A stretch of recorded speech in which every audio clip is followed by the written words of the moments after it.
नमस्कार दोस्तों। आज का टॉपिक है हमारा यूनिफॉर्म एंड अनयूनिफॉर्म मोशन, जो क्लास 9 से लिया गया है। हमारा जो क्लास होता है, वीडियो होता है, वो एनसीईआरटी और सीबीएसई के सिलेबस पे आधारित होता है। यदि आप हमारे इस चैनल को पहली बार देख रहे हैं या अभी तक सब्सक्राइब नहीं किया है और आप छात्र हैं 7वीं से 10वीं के बीच, तो प्लीज़ सब्सक्राइब कर दीजिए इस चैनल को, जिससे आपके पढ़ाई लिखाई में कुछ मदद हो सकता है। अब हम स्टार्ट करते हैं अपना टॉपिक। एक समान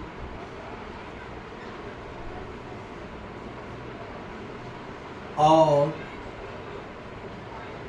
असमान गति, जिसको हम इंग्लिश में यूनिफॉर्म एंड अनयूनिफॉर्म मोशन के रूप में जानते हैं। अब कोई मूविंग पार्टिकल किसी सरल रेखा पर गतिशील है और यदि बराबर समय अंतराल पर यदि कोई कण किसी एक सरल रेखीय पथ पर गतिशील है और बराबर समय अंतराल में बराबर दूरी तय करता है, तो ऐसे गति को हम एक समान या यूनिफॉर्म गति कहते हैं।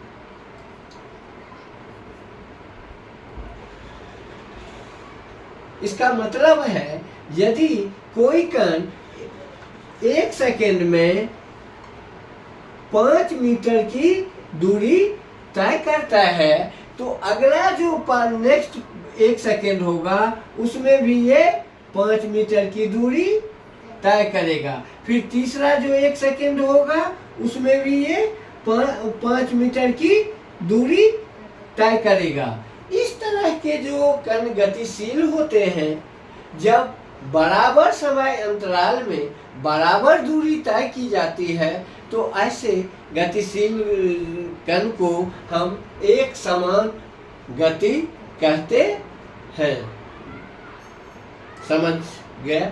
और दूसरा, यदि कोई कण, लेकिन ऐसा वास्तव में प्रैक्टिकल लाइफ में ऐसा संभव बहुत कम होता है। ज्यादातर क्या होता है, और समान, यदि कोई कण बराबर समय अंतराल में अलग अलग दूरी तय करता है, तो ऐसे गति को हम क्या कहते हैं, असमान गति या अनयूनिफॉर्म मोशन। इसका मतलब है, जो ये पहले सेकेंड में 5 मीटर की दूरी तय किया 1 सेकेंड में, दूसरा जो 1 सेकेंड आया उसमें 3 मीटर की दूरी तय किया, फिर चौथा जो 1 सेकेंड आया उसमें 7 मीटर की दूरी तय किया। इस तरह से हम देख रहे हैं समय टाइम इंटर गैप कितना है, 1 सेकेंड, लेकिन जो कवर डिस्टेंस है इसमें 5 मीटर, 3 मीटर, 7 मीटर। यदि हम प्रैक्टिकली रोड पे चलते हैं, तो रोड पे कहीं जाम, रोड पे ट्रैफिक ज़्यादा होती है, तो वहाँ पे गति कम होता है, तो समय ज़्यादा लगेगा, दूरी कम तय होगी। और जहाँ रोड खुली होगी, वहाँ यदि गाड़ी अपने सही गति से चलेगी, तो कम समय में पहुँच जाएगा या दूरी तय होगी। इस कहने का मतलब है, समान समय अंतराल में यदि अलग अलग दूरी तय होता है, तो ऐसे गति को हम क्या कहते हैं, असमान गति।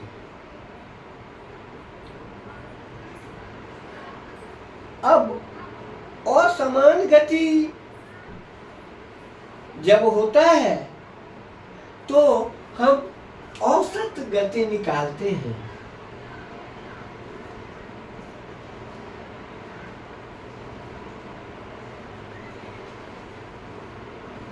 इसका मतलब क्या हुआ? औसत इसका चाल क्या हो? अब अगला स्टेप क्या आता है? चाल।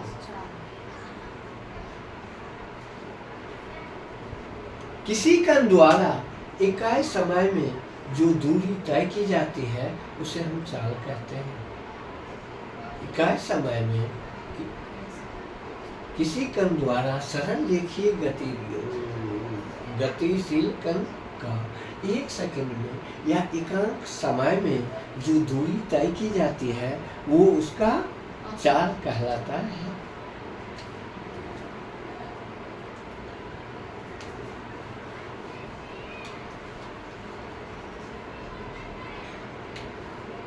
चाल, या इसको क्या कहते हैं? स्पीड।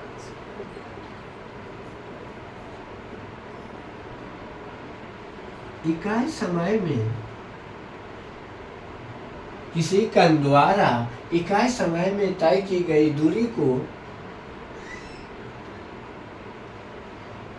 किसी कण द्वारा इकाई समय में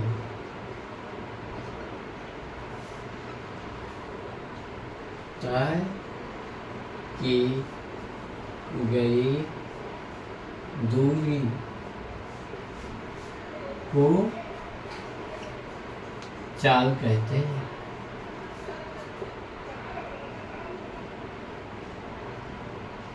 स्पीड।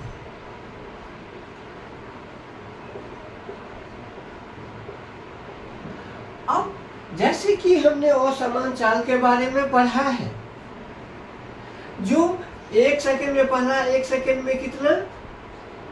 अच्छा, चाल की SI मात्रा क्या होता है? मीटर पर सेकेंड। चाल का SI मात्रा मीटर पर सेकेंड होता है, और जब बड़ी दूरी की गणना होती है तब किलोमीटर प्रति घंटा का भी में भी दिया जाता है। तो इसलिए, लेकिन SI मात्रा की यदि बात होगी तो वो क्या है? मीटर पर सेकेंड। अब हम देखते हैं, जो पहले सेकेंड में 1 सेकेंड में कितना? 5 मीटर, दूसरा 1 सेकेंड में कितना? 3 मीटर, और तीसरा 1 सेकेंड में 7 मीटर चलता है। ऐसे स्पीड की जब कैलकुलेशन होता है तो हम एवरेज, क्या? हाँ, औसत, इसको क्या कहते हैं? औसत चाल निकालते हैं या एवरेज स्पीड निकालते हैं। हाँ, एवरेज स्पीड में क्या होता है? कुल कवर डिस्टेंस बट्टा कुल एक्वायर्ड टाइम। हाँ, जो पूरे दूरी तय हुआ है उसको डिवाइड कर देते हैं जितना टाइम लगा हुआ, समय लगा हुआ रहे। तो हम देखते हैं 7 3 10 5 15, 15 बट्टा 3। 1 सेकेंड, 2 सेकेंड, 3 सेकेंड में 3, ये कितना आया? 5 मीटर पर सेकेंड। इसी तरह से हम इसको समझने के लिए यदि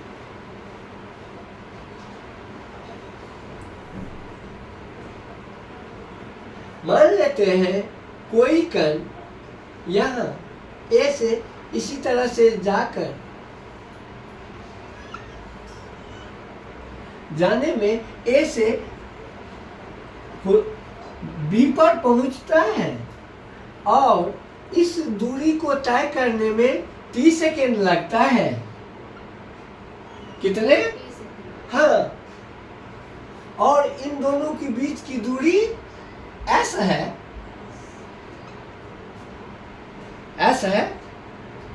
तो हम लिखते हैं क्या? 30 सेकेंड में एवरेज स्पीड इक्वल टू क्या होगा, ये डिस्टेंस जो पूरा होता है उसको, यानी एस बाय टी, और ये एवरेज स्पीड को हम क्या दिखाते हैं, v से। v इक्वल टू क्या होगा, s इक्वल टू t।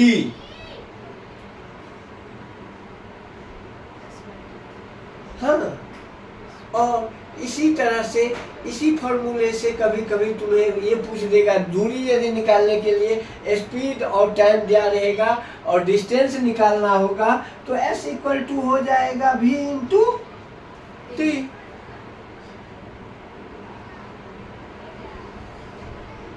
अब इसी फॉर्मूला से हमने ये औसत जो निकाला था वहां पे भी वो इसी पे भी निकल जाएगा, कुल दूरी बट्टा कुल टाइम।